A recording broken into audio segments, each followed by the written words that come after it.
دیکھو دیکھو کون آیا محمد عربی کا دین۔ انسان کے ہاتھ سے جب وہ چیز جاتی ہے نا جس پہ کچھ لگا ہے تو پھر اس کی حیثیت بھی ہوتی ہے انسان کی نظر میں. کچھ لگا بھی نہیں، حرام سے کمایا اور چلا گیا تو اس کی کوئی پریشانی نہیں ہوتی ہے. کہتا ہے کیا ہمارا کیا اس پہ خرچ ہوا تھا، حلال کی کم. اللہ اکبر. ایک شخص ہے، اس کا جسم سن ہے، جسم سن ہو جاتا ہے، کوئی بیماری ہے، جسم سن ہو گیا. اس میں اگر آپ سوئیاں چبھوتے رہے ہیں محسوس ہوگا اسے؟ بھئی جسم سن ہے اور اس کو ہم ٹچ کر رہے ہیں، محسوس نہیں ہوتا.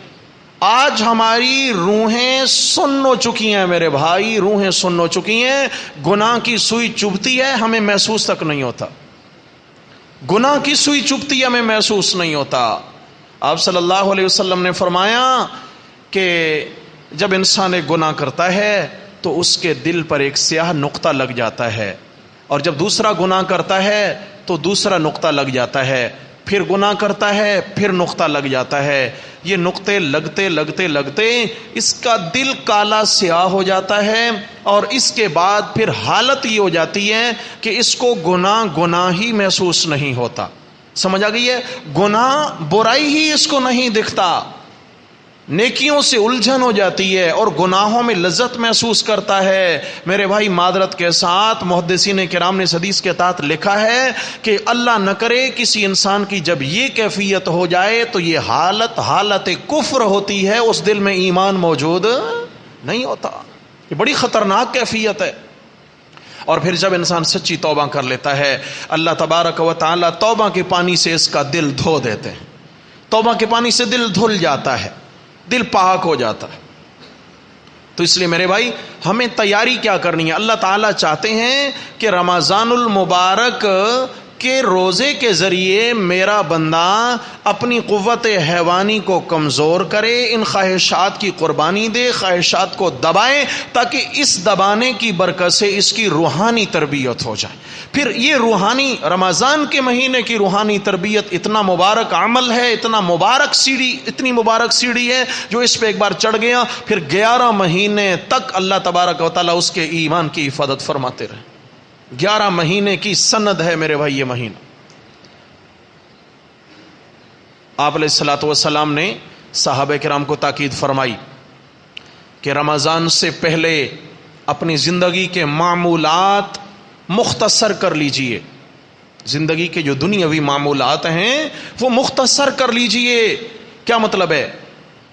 ابھی روزے نہیں ہیں اور روزے کے اندر جو اعمال کیے جاتے ہیں، تلاوت کی کثرت ہے، ذکر اذکار کی کثرت ہے، نوافل کی کثرت ہے، اور پھر سحری کا وقت ہے، پھر افطاری کا وقت ہے، پھر تراویح کے لیے وقت ہے، پھر اس کے بعد اعتکاف آئے گا. تو یہ الگ سے اضافی اعمال ہیں اس مہینہ کے. تو میرے بھائی ان کے لیے وقت نکالنا ہے. جو باقی 11 مہینے ہم نے وقت مصروف رکھا ہوا تھا، ان کے لیے وقت نکالنا. اس لیے فرمایا اپنی زندگی کے معمولات کو کیا کیجئے؟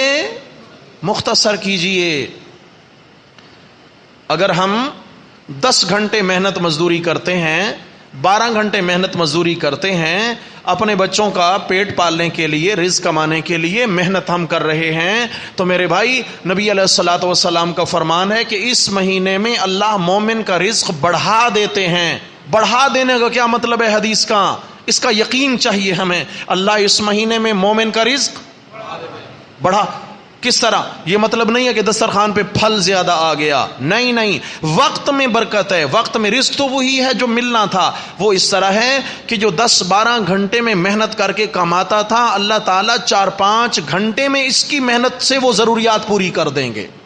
سمجھ آ گئی ہے؟ یہ وقت بڑی برکت والا ہے. باقی کے اوقات جو ہے نا وہ رمضان کو دینے ہیں میرے بھائی. اس کے لیے پہلے سے تیاری، گھروں کی صفائی، کپڑوں کی صفائی، جانمازوں کی دھلائی، اور اس طریقے سے اپنے گھر کے اندر گھر کا ایک کونا، یا اللہ نے بڑا گھر دیا تو ایک کمرہ خاص عبادت کے لیے مختص کر دیا جائے، جس میں خواتین نماز تراویح پڑھیں، جس میں ہم گھروں میں جائیں تو ہم نوافل ادا کریں، بیٹھ کے اس جگہ بچے تلاوت کریں، اور اس کمرے کو ماحول دیں، ہم دین کا ماحول دیں. وہاں تلاوت، ذکر اذکار کا ماحول اس کمرے کو دیا جائے جائے، اور اس کے بعد جو ہے پھر رمضان کا آخری عشرہ گھر کی خواتین اس کمرے میں اعتکاف کریں. یہ کیا ہے؟ یہ تیاری ہے. اگر ملازمین ہیں، ہمارے ماتحت کوئی کام کرنے والے ہیں، تو میرے بھائی ان کا بوجھ ہلکا کر دیا جائے، ان کا بوجھ ہلکا کر دیا جائے. ان کا بوجھ ہم ہلکا کریں گے، اللہ ہم سے ہمارے گناہوں کا بوجھ ہلکا کریں گے. سمجھ آ گئی ہے؟ تو یہ کیا ہے؟ یہ رمضان کی برکت سے اللہ رب العزت اتنا ہمیں انعام عطا فرمایا ہے. اس کے بعد سب سے پہلا جو عمل ہوتا ہے روزے کا، وہ سحری ہے میرے بھائی. کیا ہے جی؟ یہ بہت اہم مسئلہ تھا، دل میں آیا کہ آپ کے ساتھ اس مسئلے کو شیئر کر لیا جائے. نبی کریم صلی اللہ علیہ وسلم کا فرمان ہے کہ سحری کھایا کرو، کیونکہ اللہ نے سحری میں برکت رکھی ہے. ہاں جی، یہ سحری نہیں ہے کہ رات میں ہی عشاء میں تراویح کے بعد کھانا کھا کے سو گئے اور کیا ہے جی بس ٹھیک ہے جی نیت کر لی اور روزہ. بھائی روزہ تو ہو جائے گا، لیکن سحری کھانے والی برکت حاصل نہیں ہوگی. سحری کھایا کرو، اللہ تعالیٰ نے اس میں برکت رکھی ہے. لیکن میرے بھائی سحری کے متعلق بہت حساس مسئلہ ہے، بہت حساس. عمومی طور پر معاشرے کے اندر جو ہے نا ایک غلطی ہو جاتی ہے کہ بھائی ابھی اذان نہیں ہوئی ہے، کھاتے پیتے رہیں. اذان جو شروع ہوئی، اب کیا جلدی سے پانی پی لو اور روزہ بند کر لو. میرے بھائی ایسا کرنے والے شخص کا روزہ نہیں ہوگا. جب اذان کا وقت ہو گیا تو یہ دن شروع ہو چکا ہے. یہ تو نماز کے لیے اذان دی جا رہی ہے، روزے رات کے خاتمے پر اذان نہیں دی جاتی ہے. یہ فجر کی نماز کے لیے اذان ہے. سحری کا کھانا صبح صادق سے پہلے ختم کرنا ہے. مثال کے طور پر اگر صبح صادق شروع ہو رہی ہے مثال کے طور پر 4:50 پہ، تو اس سے 5-10 منٹ پہلے کھانا ختم کر دیں.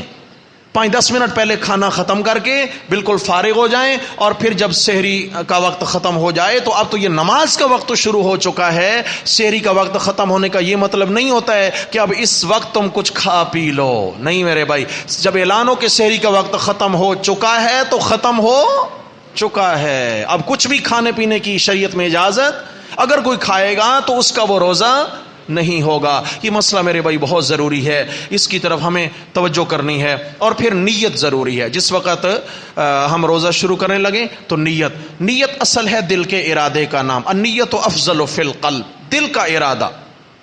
دل میں ارادہ کر لے کہ میں رمضان کے روزے کی نیت کرتا ہوں، اور اگر زبان سے بھی الفاظ ادا کر دیے تو کوئی حرج نہیں. لیکن افضل عمل کیا ہے؟ وہ دل کا ہے. دل میں ہی نیت کر لی جائے تو یہ انشاءاللہ تعالی ہمارا روزہ ہوگا. اور پھر روزے کی پابندیاں ہیں، اس لیے کہ اس میں قوت حیوانی کو دبانا ہے اور قوت روحانی کو اٹھانا ہے انشاءاللہ.